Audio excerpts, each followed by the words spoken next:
ちゃえばいいすりむいた心に歌をしたんだ Alright guys, today is Sunday and Solid Snake is doing a narration. Why? Because I actually felt like talking today, and talking to my parents and brother was definitely not enough, and I don't feel like calling anybody, so I decided just to give you guys a narrated battle today. Now, this battle took place on Saturday.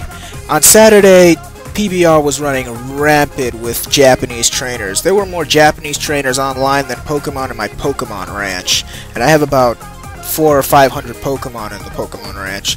Yeah, I am exaggerating. But then again, there could be at least 500 Japanese kids on PBR on a Saturday. So anyway, let's just jump into the battle because I'm just getting way off topic here. So I'm going to start with my Infernape. They're going to start with Pinsir. Right away I was thinking maybe this is a Choice Scarf Pinsir, but because I have my own Choice Scarf, I was not afraid of it. However, I did think of the possibility of it having a sash, so I decided to go for the U-turn.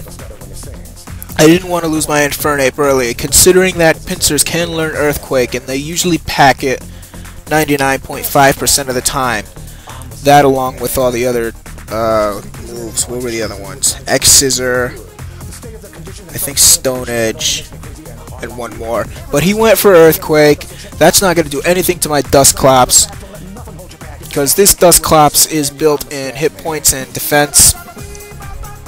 That's why Calm Mind is there to boost up. I usually ran this with my lead Scizor, Iron Defense, and Baton Pass to it. So I'm going to go for the Calm Mind. They're going to switch Pinsir out and go into Arcanine.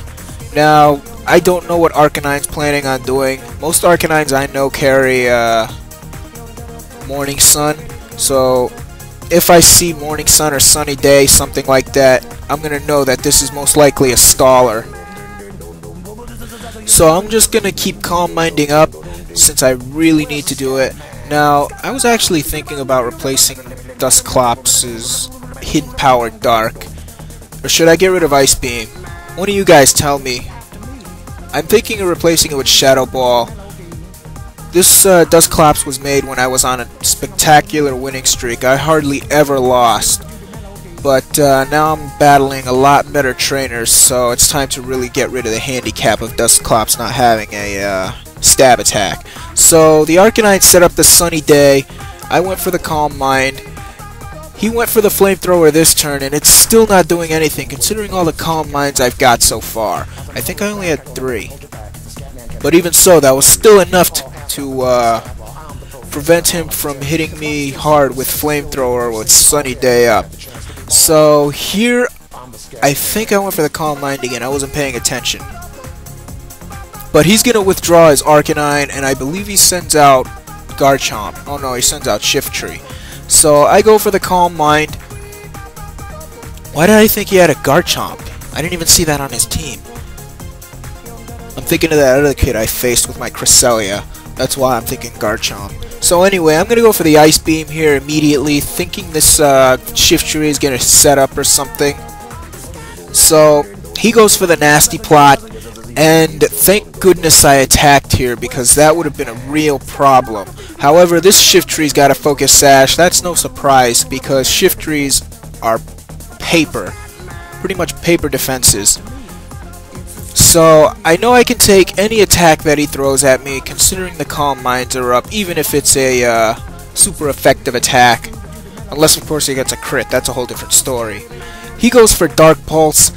I barely survived that with about half my life, a little under half, but he gets the flinch. He got the flinch on a Dark Pulse. So that was like a slap in the face right there. Now I was debating here whether or not to switch, but I decided just to keep Dusclops in, take whatever damage that's coming its way, and send something in to revenge kill. So unfortunately I had to lose my Dusclops. I hate when I have to lose a Pokemon over a hacks like that. Then again, it's probably the same for my opponents when I get those hacks. I've gotten some very unbelievable luck hacks the past couple weeks, and my live viewers have actually seen that. So I sent my Infernape back out. I think I went for the U-turn.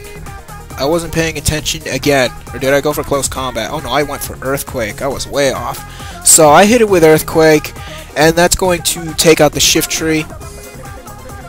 Now, since he's got Pincer, I know it's going to be immune, or not immune, but it's going to be very resistant to Earthquake. But I need Earthquake to take down Arcanine. So he ends up going back into the Pincer. I was actually thinking Flare Blitz, or not Flare Blitz, Close Combat. Because I wanted to, wait, what was I thinking here? I completely lost my thought here. I wanted to switch out to reset my move, but I don't know which move I wanted to lock myself into. I think it was Close Combat. Yeah, that's it. I wanted to get B-Barrel in because I know he could take whatever Pincer throws at it, have B-Barrel weaken it, and then finish it off with Close Combat, and then take out the Arcanine with Close Combat, since Arcanine doesn't really have anything to take on Infernape. So I send B-Barrel out. He goes for Guillotine. I don't know what it is with Japanese trainers and one-hit knockout techniques, but when I get hit with a one-hit knockout technique, it really ticks me off. I know I'm not the only one who gets ticked off from a one-hit knockout move, but they happen and there's nothing we can do about it, so we just have to fight on. So I decide just to relock myself into Earthquake, because I know that would do enough damage to completely eradicate the Arcanine. I wanted to lock myself into something else, but of course I couldn't get the chance. He goes for Guillotine again. So this Japanese trainer is beyond bent. He wanted to one-hit knockout my last Pokemon and my last chance of winning. So they decided to call Pincer back now, thank goodness, because if another Guillotine hit, it would have really ticked me off. So he sends Arcanine back out, and the Intimidate factor plays in, which saves his Arcanine a little health, not much, but because I'm Scarfed, there's no way this Arcanine is going to be able to beat me. The only problem will be taking out that Pincer, because now that the Intimidate played in, Pincer is not going to die from an Earthquake, or 2 Earthquakes. It's actually going to take at least 3, 4 maximum. So at this point, it all came down to whether or not I get a crit, because I knew most likely Guillotine was coming again. So I go for Earthquake and pray for the luck here, because I wanted revenge for that Guillotine on my B-Barrel. So I Earthquake, and I get it. I actually got the crit that changed the entire game on me. And that's it, guys. I will see you next time. Mr. Snake, I accept your challenge.